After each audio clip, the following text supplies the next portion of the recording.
Hai teman-teman, selamat datang di channel artikel YouTube.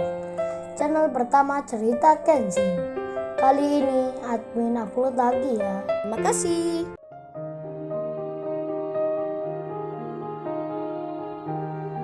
Kisah pemuda kaya, anak bos besar, pemilik 73 perusahaan, yang menjadi cleaning service. Episode 213.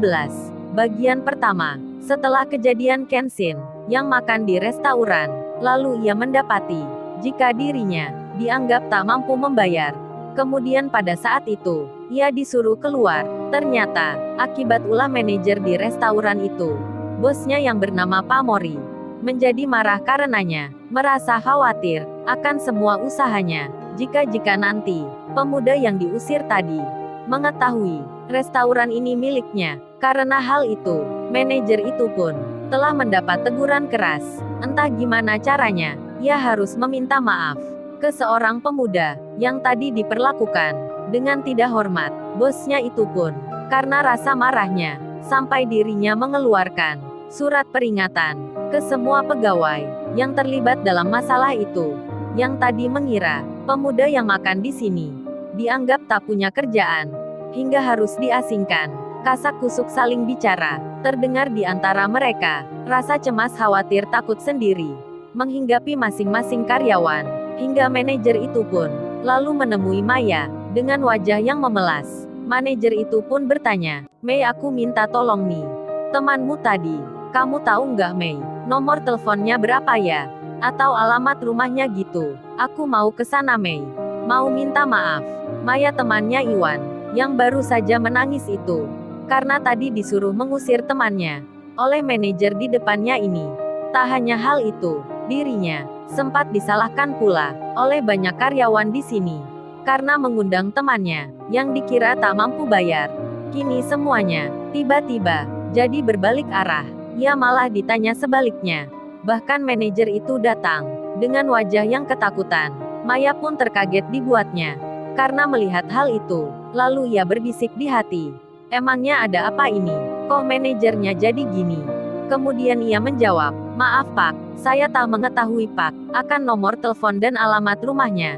Karena kebetulan hari ini, saya baru bertemu mereka di depan restoran ini." Karena jawaban Maya hanya seperti itu. Kemudian Denny pun, sang manajer tersebut, sempat keluar ke ruang makan restoran untuk menemui seseorang yang tadi duduk bersamanya, mengadukan masalahnya. Namun, setelah sampai di meja itu, ternyata orang yang dicarinya, yang bernama Angelica, sudah meninggalkan tempat. Jadinya sang manajer tersebut, bingungnya setengah mati. Takutnya tak terkira akan masalah ini, apalagi nomor telepon dan alamat rumah Angelica, ia pun juga tak tahu. Di sela hal yang demikian, ia malah mendapat kabar dari kasirnya sendiri, jika pemuda yang tadi, yang dianggap orang miskin, ternyata membayar sendiri. Customer service-nya pun demikian. Ia pun merasa khawatir akan terkena teguran bosnya, karena berita yang terdengar, bos besarnya itu sedang murka. Tak lama kemudian, Maya waiters di restoran itu akhirnya mendapat kabar jika manajernya diberi peringatan keras oleh bos pemilik restoran karena telah mengusir temannya. Namun si Maya itu belum mengetahui akan berita lengkapnya. Beberapa jam pun terlewat. Kini sudah masuk menjelang malam. Angelica, yang telah berada di rumahnya sendiri. Saat itu, ia masih bersama cowoknya. Cowoknya pun terlihat akan pamit pulang. Kemudian Angelica pun bicara, "Hei Sai, makasih ya, udah nemenin aku jalan-jalan. Pakai belanja pula." Meskipun tadi ada yang gak menyenangkan, bertemu mantan cleaning service yang kerja di kantorku, yang mengganggu suasana makan kita. Lalu cowoknya Angelica, yang bernama Rudy itu menjawab, "Udah kamu jangan mikirin itu babe. Kan kagak pantas kalau kamu bicarain mantan bawahanmu itu. Level sosialnya aja sudah beda. Mending kamu bicarain artis yang kaya-kaya itu, yang banyak harta, bersih cakep pula, seperti aku." "Iya enggak Say, hahaha." Cowoknya bercanda, menggoda Angelica, meskipun sedikit rasa bangga terselip di dalamnya. Lalu ia melanjutkan bicaranya, "Apalagi katamu babe, mereka itu sudah dipecat. Kan gak bakalan ganggu entar." Angelica pun lalu menyahut, Membenarkan kata cowoknya. Iya juga bener itu, Say. Ngapain kita bicarain mereka? Buang-buang waktu aja. Mending kita bicarain orang yang penting. Kayak pejabat atau artis gitu. Biar kita nggak ketinggalan berita-berita terkini. Lalu cowoknya itu pamit pulang. Dengan menaiki mobil sportinya, mertuanya pun melihat calon suami Angelika, seorang pria yang kaya. Sementara Kauri, yang di rumahnya sendiri. Sehabis makan bersama ayahnya, Kauri kemudian duduk di ruang tamu.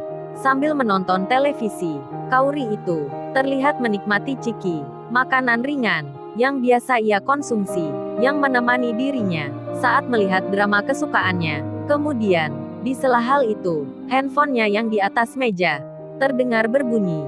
Kauri pun mengambilnya. Dilihat bagian layarnya, ada notifikasi yang menyala. Rupanya pesan masuk dari grup WhatsApp yang berasal dari teman kerjanya.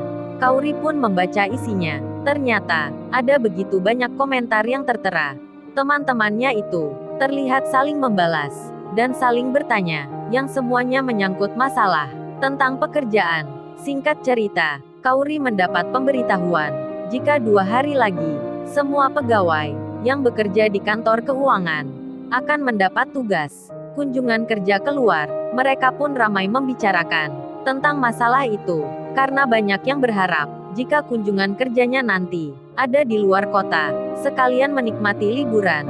Karena mendapat informasi seperti itu, Kauri yang di rumahnya sendiri, ia pun bertanya pada ayahnya. Lalu ayahnya itu membaca informasi yang ada di handphone putrinya. Kemudian beliau menjawab, "Kauri, bukannya kamu sudah biasa dengan kunjungan kerja? Kok gini masih?" tanya ayah. "Kan besok kamu ikut meeting." Kauri pun menyahut, "Iya juga sih ya, besok ajalah mikirin pekerjaan." Rupanya, firasat Kauri sudah menyatakan diri. Tersirat ia tak menyadari akan hal apa yang terjadi nanti. Kauri sampai detik itu, ia melanjutkan lagi menonton televisi. Di lain tempat, Kenshin, setelah dari rumahnya sendiri, Kenshin itu kini bersama Iwan kembali lagi ke tempat kos mereka. Jam pun saat itu sudah menginjak di pukul 8 malam. Kenshin dan Iwan pun terlihat bicara mengenai masalah tadi siang. Tak lupa pula merencanakan besok pagi yang akan kerja kembali. Di sela hal itu, handphone lamanya Kenshin berdering.